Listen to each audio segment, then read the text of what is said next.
नमस्कार, स्वागत है आप सभी का स्वरमय टाइम्स में दिन भर की बड़ी और अहम खबरों के साथ। मैं हूं दर्शिता रोहरा।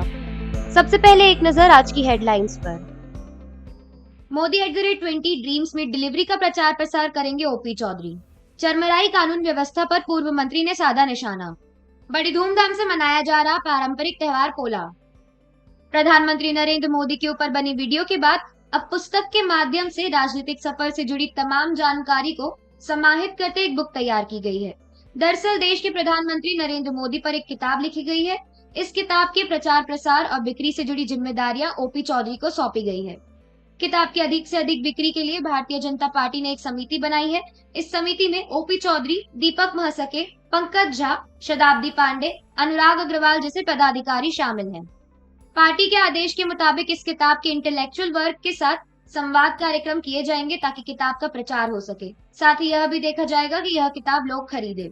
वहीं बताया जा रहा है कि किताब में प्रधानमंत्री नरेंद्र मोदी ने हाल ही में चुनावी राजनीतिक में सीएम और पीएम के पद पर काम करते हुए 20 साल पूरे किए हैं। किताब में उनकी इसी 20 साल की जीवन यात्रा के बारे में बताया गया है। इसकी प्रस्तावना स्वर कोकिला स्वर्गीय लता मंगेशकर ने लिखी है। किताब का नाम मोदी @20 ड्रीम्स विद डिलीवरी है। इसमें एक सेमिनार है मोदी @20 ड्रीम्स विद डिलीवरी।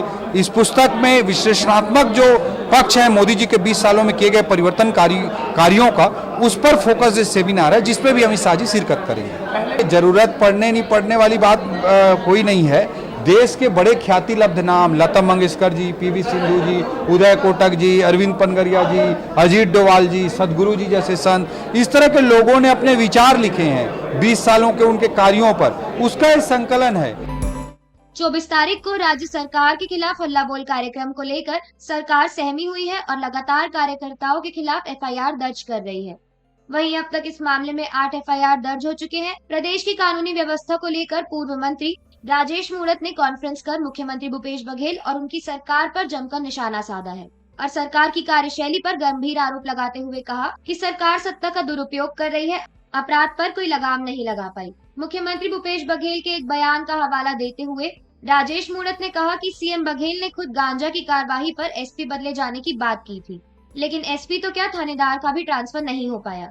राज्य में आपराधिक गतिविधि बढ़ रही है, कानूनी व्यवस्था पूरी तरह से चरमरा गई है। भारत एक कृषि प्रधान देश है, जहां कृषि को अच्छा बनाने में पशुओं का बहुत बड़ा योगदान रहता है। इसलिए यहाँ का किसान अपने पशुओं की पूजा करते हैं। पोला का त्योहार उन्हीं में से एक है, जिस दिन कृषक अपने गाय बैलों की पूजा आराधना करता है और उनके साथ विशेष तौर पर समय व्यतीत करता है। यह पोला का त्योहार खास तौर से छत्तीसगढ़, मध्य प्रदेश और महाराष्ट्र में मनाया जाता है। पौराणिक मान्यता है कि इस दिन भगवान शिव के प्रिय वाहन नंदी प्रकट हुए थे, जो कि धैर्य और ध्यान के प्रतीक के रूप में पूजे जाते हैं। सिंधु घाटी की मुद्राओं में भी हमें मुख्य रूप से बैलों की ही आकृति दिखाई देती है। श्रावण के माह में जब खेती किसानी का काम समाप्त होता है, तो इसी दिन अन्न माता गर्भ धारण करती है, यानी धान के पौधे में इसी दिन से दूध भरता है। इसीलिए इसे छत्तीसगढ़ी में पोथड़ी पान भी कहते हैं और किसान अपने गाय बैलों की पूजा आराधना करता है। यहाँ मिट्टी के, लकड़ी के व लोहे के बैलों और पीतल के घोड़े के साथ चक्की की पूजा की जाती है। इसी दिन तरह तरह के पकवान इनको चढ़ाए जाते हैं, जैसे मीठा चीला, ठेठरी, खुरमी जैसे पारंपरिक पकवान बनाए जाते हैं। पोला त्योहार को 2 तरह से मनाया जाता है, बड़ा पोला और छोटा पोला। बड़े पोला में बैल को सजाकर उसकी पूजा की जाती है, जबकि छोटा पोला में बच्चे खिलौने के बैल या घोड़े को मोहल्ले पड़ोस में घर घर ले जाते हैं और फिर उन्हें कुछ पैसे या गिफ्ट दिए जाते हैं।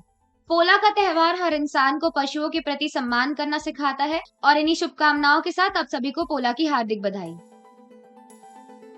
देश प्रदेश की सबसे बड़ी खबरों के लिए हमारे चैनल को सब्सक्राइब करना ना भूलें और बेल आइकन को प्रेस करें।